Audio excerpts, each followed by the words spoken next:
Ici Daily, émission d'outre-mer de All India Radio. Messieurs, dames, bonjour. Vous êtes à l'écoute du service français de All India Radio, One Meeting au micro. Nous sommes le 6 janvier 2021 et j'ai le plaisir de vous présenter l'émission d'aujourd'hui. Alors, au programme sont les informations, le bulletin d'information comme toujours, suivi du commentaire qui va porter sur un sujet d'actualité. Tout d'abord, les gros titres. Le Premier ministre Modi a une conversation téléphonique avec le Premier ministre britannique Boris Johnson. Ensuite, le gouvernement se prépare à lancer la semaine prochaine la vaccination nationale contre le Covid-19. Le taux de récupération de Covid-19 du pays est passé à 96,36%. Et ensuite, les États-Unis font des efforts concertés pour soutenir l'ascension de l'Inde sur la scène mondiale, a dit Ken Juster. Alexandre Ellis nommé nouveau haut-commissaire britannique en Inde. Première réunion du comité de suivi de projets de haut niveau pour les projets financés par l'Inde sera tenue à Dhaka. Et enfin, l'OMS déçue par la Chine, car la Chine n'a pas autorisé les experts en coronavirus à entrer en Wuhan. Et on passe tout de suite aux nouvelles en détail. Donc, le Premier ministre Modi a eu une conversation téléphonique avec le Premier ministre britannique Boris Johnson. Le Premier ministre Narendra Modi a eu cette conversation téléphonique avec le Premier ministre britannique hier. Le Premier ministre Johnson a réitéré ses remerciements pour l'invitation de l'Inde, qu'il a choisi comme invité principal des prochaines célébrations du jour de la République, mais a regretté son incapacité à y assister en raison du changement de contexte de Covid-19 qui prévaut au Royaume-Uni. Il a réitéré sa volonté de se rendre en Inde dans un avenir prochain, et M. Modi a exprimé sa compréhension de la situation exceptionnelle au Royaume-Uni et a transmis ses meilleurs vœux pour un contrôle rapide de la propagation de la pandémie. Il s'est réjoui à l'idée de recevoir le Premier ministre Johnson en Inde dès que la situation se sera normalisée. Les dirigeants ont passé en revue la coopération en cours entre les deux pays, notamment dans le domaine de la mise à disposition des vaccins Covid-19 pour le monde entier. Ils ont réitéré leur conviction commune dans le potentiel du partenariat Inde-Royaume-Uni dans le contexte post-Brexit, post-Covid et ont convenu de travailler à une feuille de route globale pour réaliser ce potentiel. La deuxième nouvelle, chers amis, le gouvernement se prépare à lancer la semaine prochaine la vaccination nationale contre le Covid-19. Le gouvernement a déclaré sur la base du retour d'expérience des essais qu'il était prêt à introduire le vaccin de Covid-19 dans les 10 jours suivant la date d'autorisation et la date suivant laquelle l'utilisation serait possible. Le DCGI, contrôleur général des drogues de l'Inde, a annoncé dimanche l'approbation des 2 vaccins à usage restreint dans le pays. Le secrétaire d'État à la Santé, Rajesh Bhushan, a indiqué aux médias que la décision finale appartient au gouvernement. Le secrétaire a déclaré « Dans tout programme d'immunisation en Inde, les fabricants transportent d'abord les vaccins vers 4 magasins de vaccins primaires à travers le pays, d'où ils seront ensuite transportés en vrac vers 37 magasins de vaccins choisis par l'État, et puis vers des districts, enfin vers les centres de santé publics. » S'exprimant sur les vaccins, le professeur Balram Bhargav, directeur général de l'organisme de recherche ICMR, a déclaré qu'en ce qui concerne l'étude indienne, 1600 participants de plus de 18 ans ont été recrutés. Leurs données d'immunogénicité sont en cours de génération. Nous passons à la troisième nouvelle d'aujourd'hui. Le taux de récupération en Inde de Covid-19 passe à 96,36%. Ce taux de récupération dans le pays est aujourd'hui très élevé. Au cours des dernières 24 heures, un total de 21 314 patients positifs au Covid se sont rétablis. Selon le ministère de la Santé, le nombre réel de personnes guéries est passé de 9 997 272. Le nombre réel de ces cas ne représente actuellement que 2,19% du total des cas positifs. Actuellement, le nombre total des cas actifs dans le pays est d'environ 127 000. Au cours des dernières 24 heures, 18 millions, 88 nouveaux cas ont été signalés, ce qui porte le nombre total de cas positifs dans le pays à plus de 10 374 000. Les États-Unis font des efforts concertés pour soutenir l'ascension de l'Inde sur la scène mondiale, a dit Ken Juster.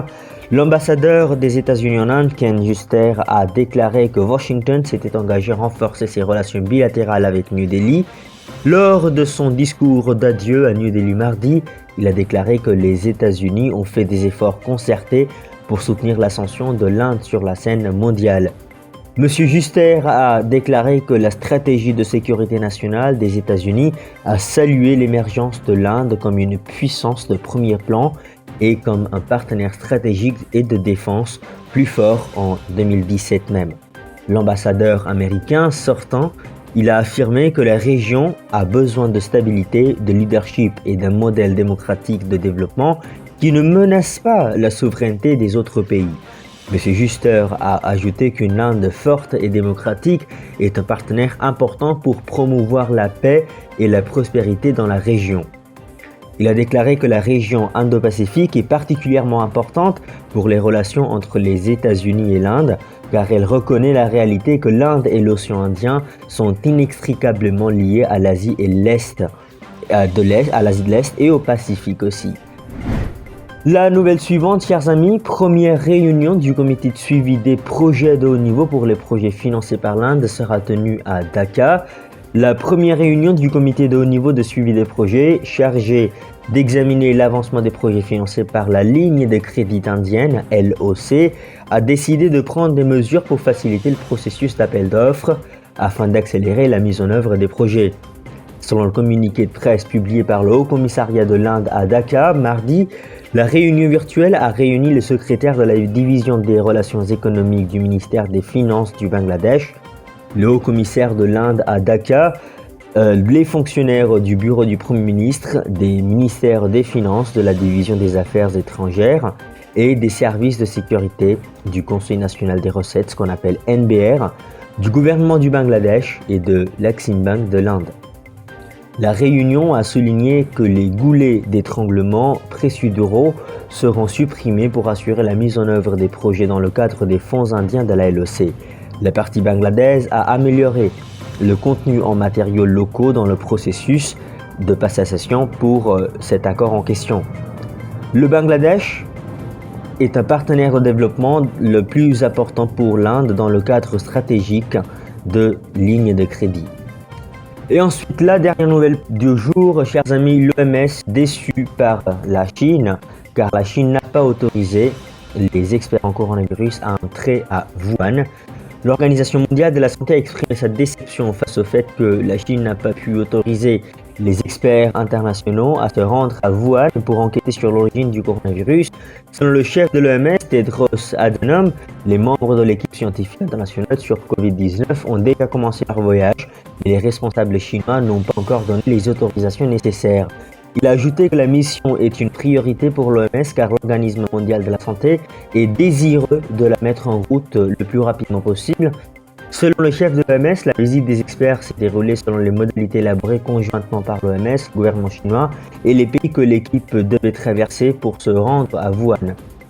Pékin avait précédemment déclaré qu'il donnerait l'équipe d'experts de l'OMS un accès complet pour enquêter sur l'origine du virus. Le secrétaire d'État américain Mike Pompeo a également reproché au Parti communiste chinois de continuer à diffuser des informations erronées sur le Covid-19 et d'entraver l'enquête de l'OMS.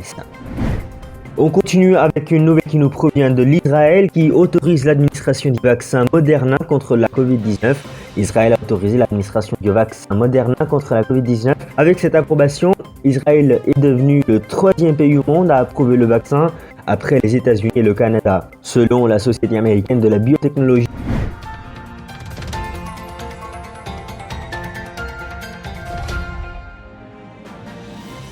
Ici dès l'émission d'Outre-mer de All India Radio, messieurs, dames, bonjour. On est le 6 janvier 2021 et nous allons vous présenter le commentaire du jour qui porte sur un sujet d'actualité très intéressant.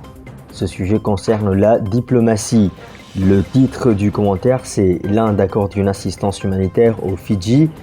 L'Inde a des liens historiques avec les Fidji. Les liens ont commencé en 1879 lorsque des ouvriers indiens ont été amenés aux Fidji dans le cadre du système de contrat pour travailler dans les plantations de canne à sucre. Entre 1879 et 1916, environ 60 000 Indiens ont été amenés aux Fidji. À partir du début du XXe siècle, des commerçants indiens et d'autres ont également commencé à venir aux Fidji. Agitation des ouvriers et rapport de C.F. Andrews qui s'est rendu aux Fidji en 1915 et 1917 a conduit à l'abolition du système des contrats en fiducie en 2020. Actuellement, sur les 900 000 habitants, 37% sont des personnes d'origine indienne. Avant l'indépendance des Fidji en 1970, l'Inde avait depuis 1948 commissaires chargés de veiller aux intérêts des personnes d'origine indienne. Le poste de commissaire a été reclassé en celui de haut-commissaire après l'indépendance. Les deux parties partagent une relation solide et dynamique. Des visites de haut niveau ont eu lieu depuis l'Inde et les Fidji plusieurs fois. L'Inde a envoyé 2 convois de secours aux personnes touchées par le cyclone qui ont été atteints aux Fidji.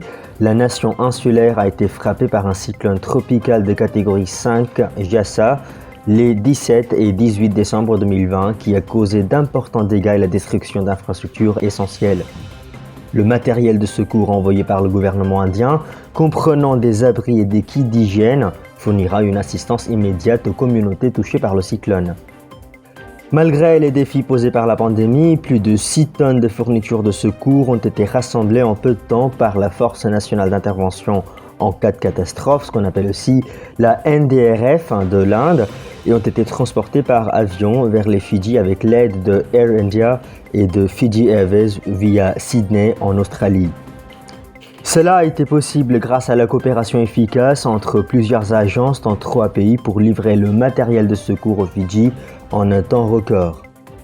Reflétant ses liens profonds et amicaux, l'Inde a fermement soutenu les Fidji en période de crise et de dévastation causées par les catastrophes naturelles comme le cyclone tropical Winston en 2016. Le matériel de secours envoyé maintenant à la suite du cyclone tropical Yasa souligne l'engagement de l'Inde à fournir une assistance humanitaire et secours en cas de catastrophe, aussi connu sous le nom de HADR. Et cela est destiné aux pays étrangers amis en tant que premier intervenant. La réduction et la gestion des risques de catastrophe est un pilier important de l'initiative indienne sur les océans Indo-Pacifique annoncée par le Premier ministre Narendra Modi en 2019. L'Inde reste déterminée à soutenir pleinement les efforts des Fidji pour restaurer les moyens de subsistance des communautés touchées et l'infrastructure résiliente. Conformément aux annonces faites par le gouvernement indien concernant une subvention à chacun des pays du Forum des îles du Pacifique, PIF, l'Inde a fourni des fonds aux Fidji pour 5 voitures Toyota pour la police des Fidji, 500 machines à coudre, 5 ambulances pour hôpitaux et 134 réservoirs d'eau pour les écoles primaires et secondaires supérieures et véhicules de bibliothèque mobile pour la Suva City Carnegie, cabine double 4x4 pour l'association des producteurs de canne à sucre de Raravai et de Penang, modernisation d'une route à Kuva près de Suva, équipement et livres pour le collège Tissi Sangam de soins infirmiers et